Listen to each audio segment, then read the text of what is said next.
আসসালামু আলাইকুম রহমতুল্লাহ। এটা একটা রহিম আফরোজা মেশিন। এটা 700, এটা এই যে 700 একটা আইপিএস। বডিটা অনেক হেভি, কুলিং ফ্যানটা ভালো মানের, মাদারবোর্ডটা ভালো, ট্রান্সফর্মারটা ভালো হলে অ্যালুমিনিয়াম। এটার সামনে হচ্ছে এলইডি ভার্সন। এটা ডিএসপি না, এটা হচ্ছে সাইনেপ।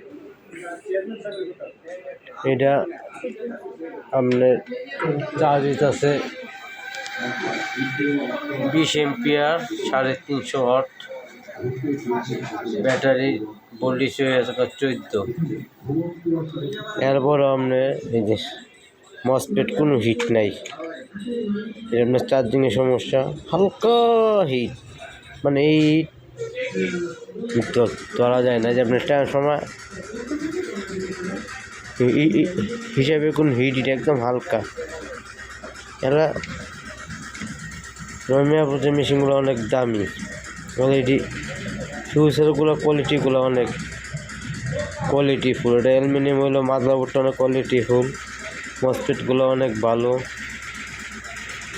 তাহলে সারা বিশ্বে অ্যালুমিনিয়ামই চলে বেশি, কারণ বাংলাদেশে কিছু মানুষ আইপিএসগুলা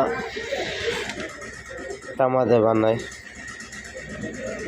এটার সমস্যা হচ্ছে আপনার চার্জিংয়ের সমস্যা।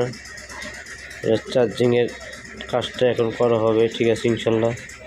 আমাদের কাছে সকল ধরনের আইপিএস ইনভার্টার বানাইতে পারেন, বাংলাদেশের যে কোনো জায়গার থেকে সার্ভিসিং করে দিতে পারেন, ঠিক আছে। আসসালামু আলাইকুম ওয়া রাহমাতুল্লাহ।